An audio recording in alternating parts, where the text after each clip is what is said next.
Welcome to Beyond Neutral. I'm your host, Paula Reed. I think of the journey of life as a road that we're driving down. We get to speed up on the straightaways, ease back on the curves, and I don't know about you, but I've certainly had the obstacle in the roadway that I never expected to see, and I had to either slam my brakes on or swerve to avoid hitting it. But whether we're talking about our careers or relationships or even just managing through life's phases, life is all about shifting and moving from one place to another. The challenge is that sometimes, in trying to get from where we were to where we want to be, we can get stuck while we're trying to shift. And we land in what I call the neutral space, where we're applying old ways of thinking to new situations. Join me and some incredibly inspiring guests as we talk about what it takes to shift into gear and get to where you want to be. Because here's the deal, if you're sitting in neutral, you're going nowhere. Welcome to today's episode of Beyond Neutral. I'm your host, Paula Reed, and I am thrilled to have with me today the one and only Steve Gallo. Steve, how are you? I'm great, Paula. How are you? Here? I'm well, thank you. Steve has had an amazing career, and I would actually call it a joyful career, right? That's a good choice of words. That's a good word, yeah. Because he has really spent his career working in something that he's very passionate about. Steve is a very passionate sports fan. Has three boys, right? Actually, two girls and a boy. Two girls and a boy. Oh man, how did I get that wrong? They all played sports, so my girls can keep up with the best of the boys. So that's it. There you go. And they are all Division I athletes, right? So sports is at the heart of who he is, and has spent his career in the athletic footwear industry. So he started his career at Reebok, where he held a number of positions, including product design, product development, overseeing large functional areas of the business. Eventually ran all of sales for North America for both the Reebok brand as well as the Adidas brand. So big, huge job. Left after 17 years at the company. Pretty much, yeah. Left after 17 years at the company. Last role there was as general manager of the licensed products division. So you basically ran the wheel. I'd like to say you ran the wheel there, and then left and is now the president of Oofos Footwear, which is challenged with really being the best known brand, I would like to say, in what is a fast emerging category called Recovery Footwear. And that is a product that is used after you've run or trained or hurt yourself or done whatever you do to give your body a chance and your feet and your ankles a chance to recover. And I will say that as an advocate for the product line, it works. If you ever have a sore foot or a sore ankle, whip on those Oofos and you'll be in good shape, right? Is that fair, Steve? I love it, Paula. I think I'm gonna hire you after this because you'd say it a lot better than I do. So that's awesome. I don't know about that. Well, welcome to the show. I'm really excited to talk to you today about your career, and you've impacted a lot of other careers. Just excited to kind of go down this journey. Great. So it's funny because you and I have talked a lot, and you mentioned kind of your early career days. And that was, in some ways, was still the wild, wild west of the footwear industry, I like to say, right? The early days at Reebok, sure. And so tell me a little bit about your first successes when you first started in the industry and kind of the lessons you learned along that path. Yeah. First off, thank you for having me. It's great to be on this podcast with you, and appreciate you inviting me in. So yeah, back early 1990, I started out as a tech rep at Reebok. If you remember those old days. Old days, yep.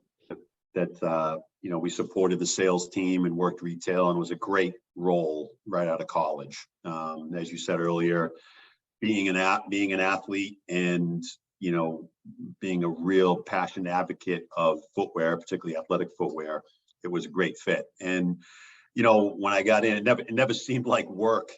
You're at weekends, you're working events, and with aerobics, if you remember that back in the day, we did a lot of events, running events, marathons, etc. Leg warmers, the whole thing. Yeah, there you go. Yeah. And I loved it. So, I made a good impression on our sales team, and very, very quickly, in a short period of time, within a year, was promoted into a sales role.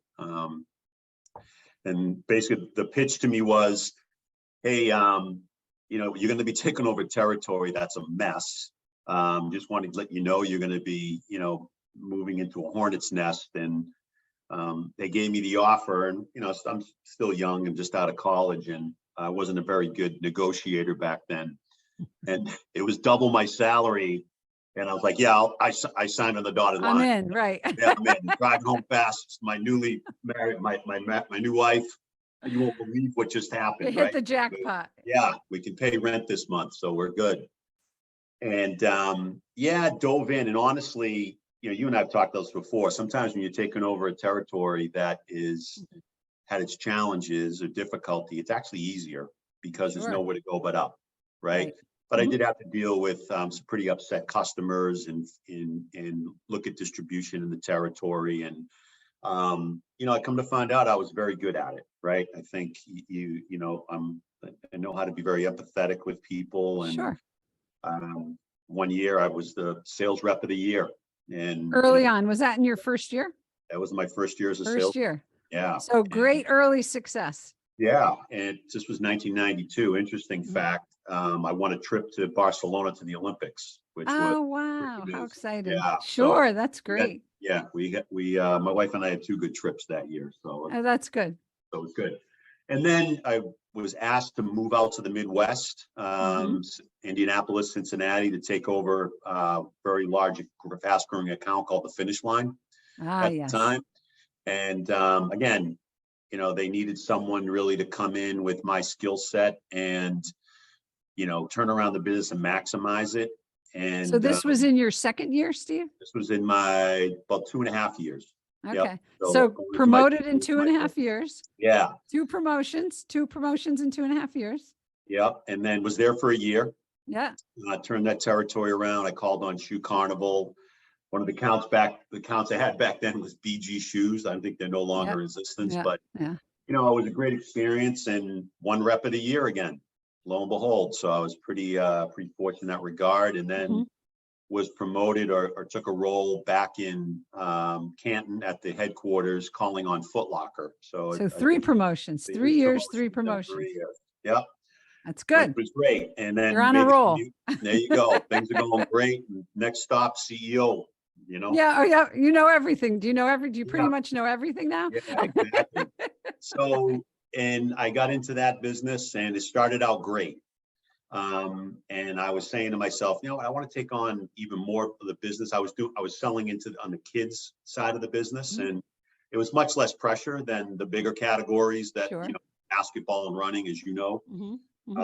Those were pretty high pressure, and the volumes there were significantly higher. And obviously it was with the #1 account in the US. But I said to myself, no, I want to take it. So I asked for the role. It was open. And that's where I really first had my biggest challenge. I mean, you can call it a failure. I didn't hit my numbers, had a really tough time dealing with that.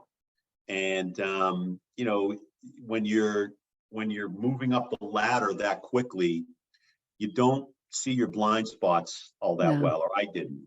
And, the old saying of what got you here is necessarily going to get you there. Right. I didn't realize I needed to evolve my skill set because I had big aspirations. I fell in love with marketing, and as you said earlier, I worked with design, and I worked in product marketing.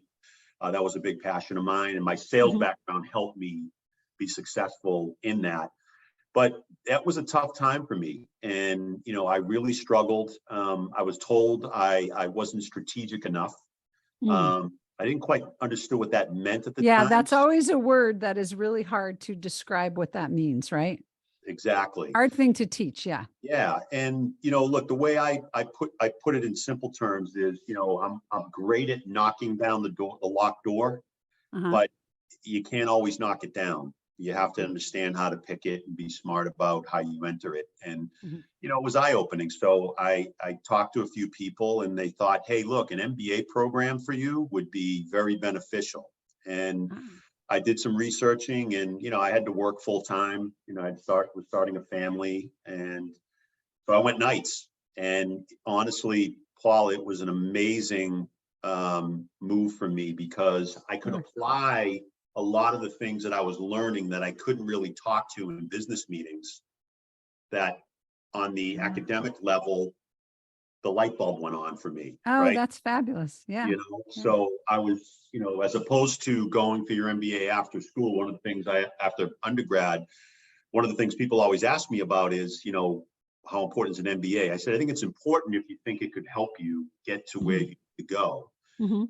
I also strongly advise people, you really should get some real work experience, so you can make those courses that much more impactful. Because I'm not sure how, if you go from your undergrad to your MBA right away, yeah, you get the piece of paper and you learn more, but the reality is you're not going to be able to apply it the way you would as I did. It's a little more theoretical. Yeah.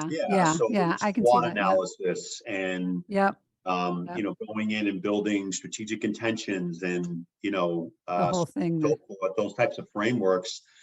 I applied those into my work, because I said, hey, these make total sense, BCG matrices and things like that. So it was eye-opening, and it just it helped prepare me to be successful for the next role that I took on. So how long did it take you? You were working full-time, going to school nights. How long did it take you to finish your MBA? So this is a good story. I'm glad you asked that. So I was going nights, and it was going to take me about 4 years to finish it. That's a haul. But I got a call from Adidas and the head of North America, president, and he said, hey, I've heard good things about you. Would love to have you come and work on the team. I said, well, I've got a non-compete, just so you know. He said, well, let me see if we can work around that and do something. So long story short, this was before Adidas bought Reebok. Reebok, yeah. And he said, I had a very good terms with Reebok. It was fine, but they had me sit out for 9 months on a non-compete. So I said, hey, great opportunity to go back full time to school. So I became a full-time student, and I knocked out pretty much the entire program. So that's great. Well. There's the upside of the non-compete enforcement, right? In the good old day. In the good old day, right? Yeah, there's a good story. Thank you for that. Exactly. There's a good story for that. That's excellent. That's excellent. So you went through this career with Reebok and then Adidas, and then went back to Reebok, right? Or no, Adidas bought Reebok. Well, Adidas bought Reebok, and then they created what was called a joint operating model in the U.S. Right. So I was a part of that senior team driving the sales component. Driving the sales. That's great. That's great. So often, Steve, I talk to people who've been in like the large corporate roles and have moved up and have kind of gone through that. And certainly the Reebok Adidas thing, I mean, that was hard work, really hard work going through that, right? A lot of travel, a lot of pressure, a lot of changes, all of those things. Yep. And so often when I'll talk to people about like what their next move would be, and inevitably they say, wow, I'd love to go to a startup, or I'd love to go to a smaller organization. And sometimes that's a tough transition for people, but I'd love to know a little bit about your experience when you went from this large, how big was Adidas when you left? It was huge. God, 1.2 billion in the US was the business. In the US, right. And you went to Oofos, which was a year old, 2 years old?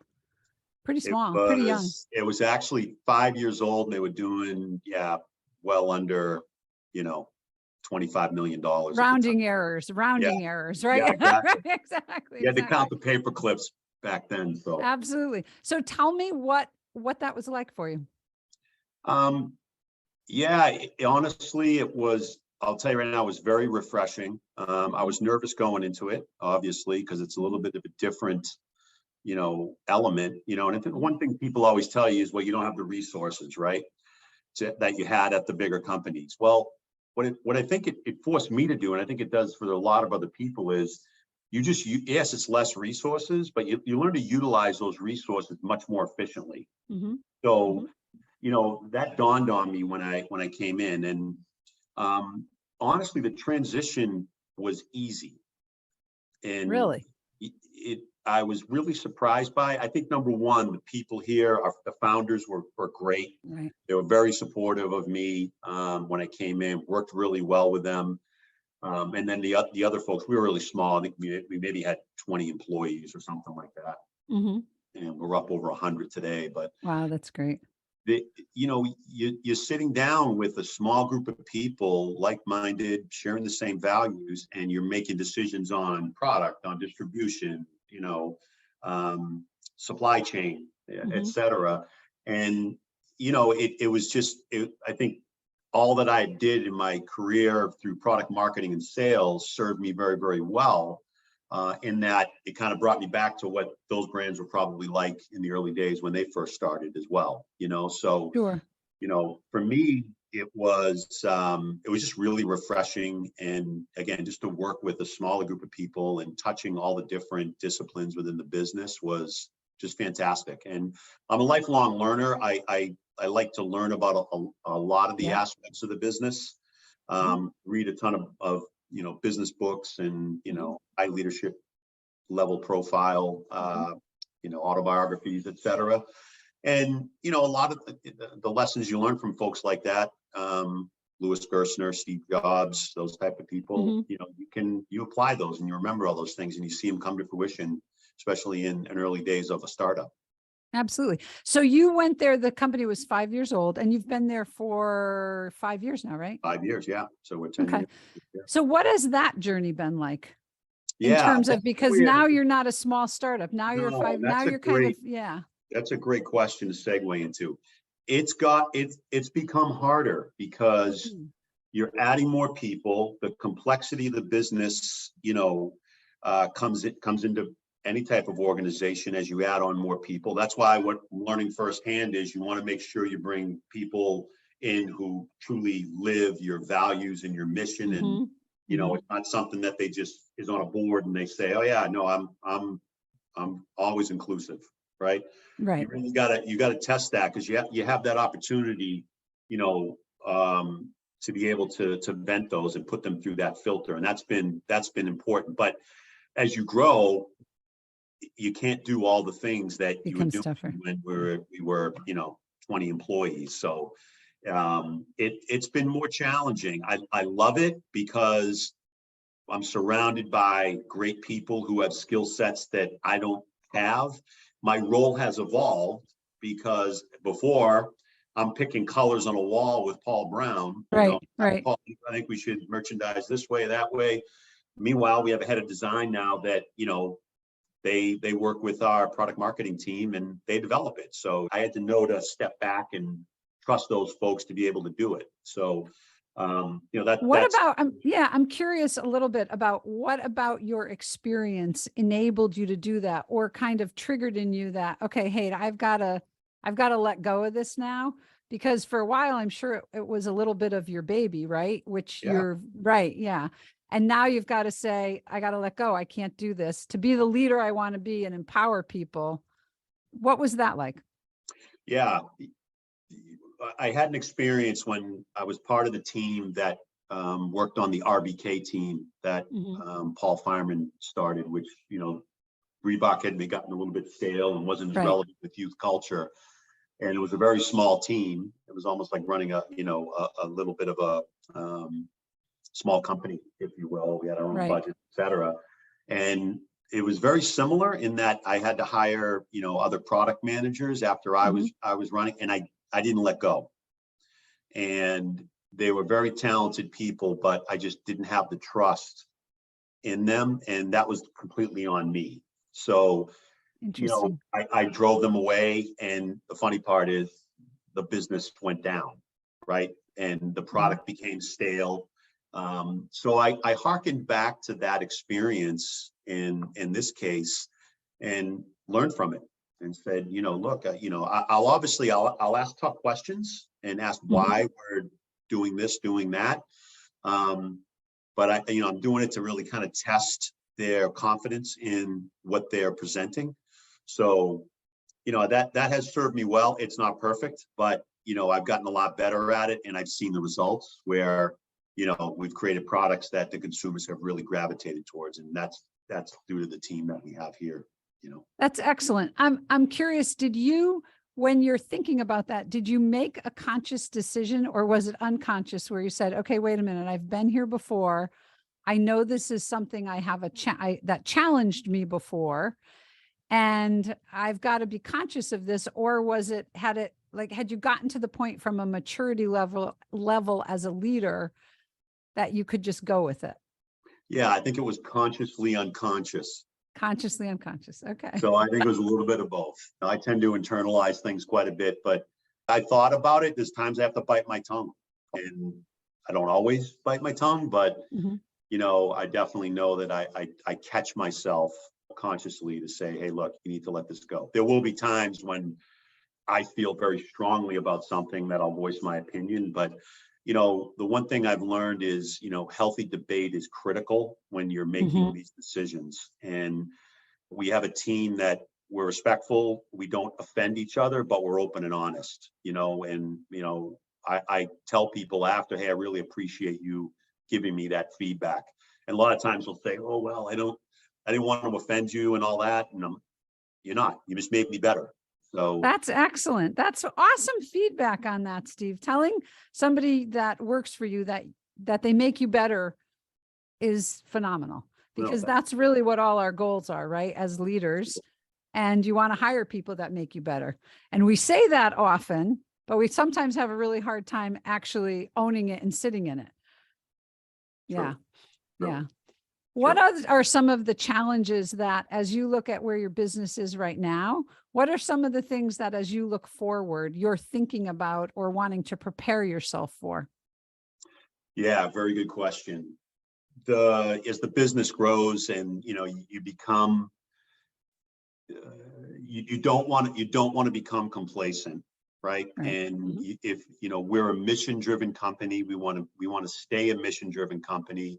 We're building a brand, and I always have to remind the team of that, and so does our CEO and founders, because you can start to look at the numbers all the time and be a very numbers-driven company. And I think it was Steve Collins in Good to Great who had said, why a company exists is not revenue and profits. For the numbers, right? Profits, you're not going to be able to do the great things you do. So you got to balance it.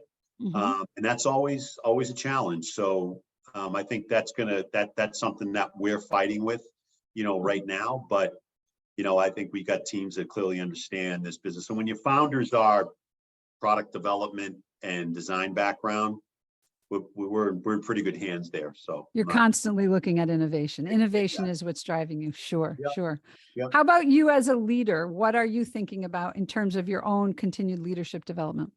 Yeah, I think for me, it's really getting out in front more of the vision for the company for the next 3 years and working with our CEO on that. It's becoming more strategic and a little less operational, less tactical. There's still, again, we're still fairly small, so we still have some, hands-on roles that I have to play. But, as we hire new people and bring new folks on, I really need to continue to execute that vision, keep folks on track, build the culture with, we hired a new head of HR. And, as you know better than anybody, that is not easy, right? And you've got to live it, you've got to be in it. And, sometimes you don't necessarily see the results on a spreadsheet, but, when one of our people lives our mission and, makes one of our customers feel fantastic with the service that we provided, I know that we're doing a real good job there. And then when we fall down, hey, look, we make mistakes. What do we learn and how do we move on? Keep going. How about your own personal leadership development?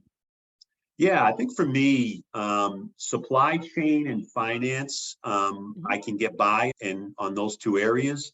But that's something we hired a gentleman named Dave Mishler, who I think you may know. Oh, sure. Yeah. Oh, yeah. Yeah. COO, he's fantastic. He's been helping me a lot. And then on the finance side, really understanding, the funding, what's the funding we're going to need to drive this business to the levels we want to drive to, in the next several years. So that's a part that I don't have a background in, and, I'm still learning in, we're meeting with different partners and entertaining different ideas about how we fuel the company's growth. You and I had spoken a little bit about kind of situational leadership and kind of learning how to move in the moment a little bit more.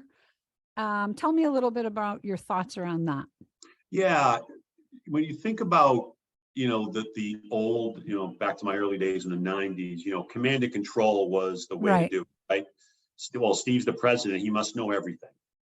You're right. I You'll know die everything. now. You're You'll going to do die this. now. You're Yeah. going to do that. Yeah. That will work. It has worked, right? There's examples of how it's worked. I don't think it's as sustainable if No. you want to build a long-standing business and brand. So I think you have to adapt to the times, the position the brand or company is in that moment, and where the people are, how each of them motivates. So I still use command and control sometimes today. I Mhm. use it less than I have, but I believe in, the Socratic method of working with things. Ask questions, and again, Sure. some of those questions may be rhetorical, but you gotta be able to wear multiple hats as a leader, because to me, one style does not fit all. It And does not. No. and your company is going to need to evolve, right? Now you're going to play to your forehand. And if Mhm. it's command and control, you're going to do most of that. But if you're looking at, okay, how do we look at servant leadership and some of the other forms of leadership that need to be applied? Because we have people here that don't respond well to command and control. Mhm. And I Mhm. don't want a group of people that all respond to that at the end of No. the day, right? Because I want them to be able to coach me. So when I get into a moment, I can tell when people are, they're worried about what to say to me, and I'm like, look, let's settle down. We'll have a cup of coffee, as opposed to let's have a cross the desk conversation. And I think people, for me, I've had to learn to open up more, right, in a way Mhm. to that people want to get to know you personally, but Mhm. I think you have to. I've learned everyone is different, and you have to be able to ask the right questions. Say, what's the best style that I can use with Jane, Bob, Tim, Mhm. Sam? Mhm. Some are the same, and some aren't. At No. the end of the day, but I think there's a reason for all different forms of leadership. The more we can better understand how to utilize those at the right time, that to me is what is key. Absolutely. And it's especially critical as you look to wanting to build the levels underneath you as leaders and enable them to grow. You've got to kind of understand where they are in their own professional development process to be able to mentor them and demonstrate the type of skills that you're looking to see them achieve and evolve into. So yeah, really important to be able to move and shift in that. Yeah, no doubt. So awesome insight today. So tell me this. I have this, I believe the family you grew up in, right, is your first organization you work in, or in your case, the neighborhood you grew up in, right? Yep. So what about your early family experience, the organization that you started in? How did some of the lessons within that impact your career? Yeah, I had incredible parents and an incredible upbringing. And like my dad worked at the General Electric in a factory. My mom worked nights, and my dad would work extra jobs to buy me a baseball glove that I needed or whatever. Mhm. And it's kind of funny. Some people may look at it and go, "Well, you're kind of poor," and I'm like, we never looked at it that way. We Yeah. had Yeah. roof over our heads and clothes on our back, and we grew up in a fantastic neighborhood. And that's where my passion for sports came. So Ah, I grew okay. up in a neighborhood of about 70 kids that were just 26 houses. So we had street hockey leagues and football leagues, and we were never not playing sports or tag or climbing trees. And, I think back to those times and, the influence that my parents had on me, where I developed a great work ethic from them, Mhm. but also how to be empathetic, um, how to be tough, because I played with a lot of the older Yeah, you kids, had to and be tough, right? you got knocked down quite a bit, and they're like, "Hey, Street hockey. Steve, yeah, go, in that saw cover and get our hockey ball that fell down there." It's like, wait a second. But those are the things that stick with you and formulate you. And as you say, that's your first organization that you work with. And we had fights, and we had incredible times together, and we were great friends today. I'm still friends with a lot of those guys that I grew up with and gals that I grew up with. And I wouldn't trade that experience for anything in the world. It's helped molded me, and I give it a lot of credit to any success that I've had today. That's awesome. That's great. Here's a question for you around your driving habits. Okay. And where do you live now? It's south of Boston. So you're driving. I'm Shrewsbury, Mass. So I know what it's like. You know my commute. Right. So no, my question is, when you're going to a place you haven't been before and you plug into your GPS, do you look at the overall route and kind of get a sense of what it is? Or do you just let it tell you where to go and roll with it? I totally let it tell me where to go and roll with it. Wow. Which drives my wife up the wall. Yeah, she wants to know what the big picture is. Yeah. So I am, I'm more instant gratification person. Okay. Let's just go. I know where I have to go. And she's like, wait a second, let's map this out for a second. So I'm a big Waze app guy because it tells me everything I need. Tells you everything you need to know. That's great. That's great. This is the right route. This is what it tells me. That's right. But instant gratification. It sounds like it served you well through your life. So that's good. So give your younger self, some advice. How old would you be when you would get the advice, and what would it be? It would be at right around, the middle teen years, 15, 16. Don't settle. Don't settle. What does that mean? The world is yours. Well, everything, I wouldn't trade anything that I've done, but as I've gone on to places like Harvard and done their general management program, and Northwestern and these other places where I've done some other executive ed programs, going to those places and meeting those people were absolutely amazing. I grew up in a blue collar neighborhood with some amazing folks, but I don't settle and be more open-minded, and don't be afraid to take risks, take chances. Yeah. At the end of the day, I think early on in those years, I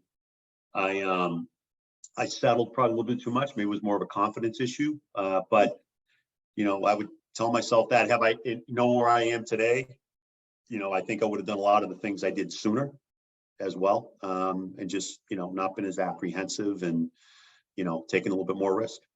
It's so interesting to think about that question, right? Because we all think, oh, I would have done this, I would have done this. But then when you look at your life, you go, well, turned out okay. It's worked out okay. Exactly. It's all right. It's all right. It just took me a while. It took me a while to get there, Paula. I know, but you would have been someplace path. else. You would have been someplace else, right? You wouldn't be here. And it sounds like you're pretty happy being here. So it's it's funny. I remember saying to my sister once, I wish when I was younger, I had realized, that I was a really good student and I would have done this and I would have done that. And she said, and you would have accomplished. And it's kind of like, I really can't complain.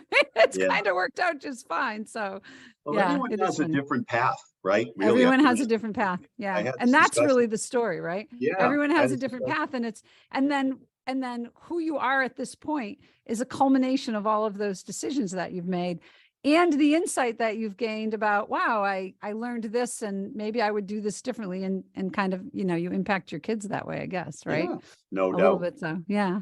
Someone told me the kids do what you do, not what you say. So yeah. Oh my God. Isn't that, one funny story. You talk about growing up in the neighborhood of 70 kids. I remember the neighborhood that my kids grew up in. My daughter was the only girl, and she was the youngest of all of them, right? So I think there were like 12 boys and my daughter, right? Wow. And she was probably 3 years younger than the youngest boy. And they were all, football and street hockey and playing wiffle ball on the lot and everything.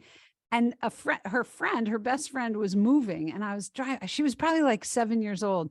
And I was driving home thinking, oh man, what, her friend, she needs some more girls and blah, blah, blah. And I'm driving down the street and I see the pack of kids walking up the street, and they had obviously just played football in this lot next to our house.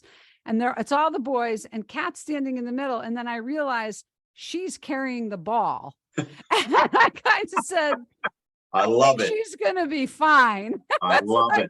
All right. I think this is all going to work out just fine for her. So, it's those early wiffle ball experiences that shape who you are, right? So cool.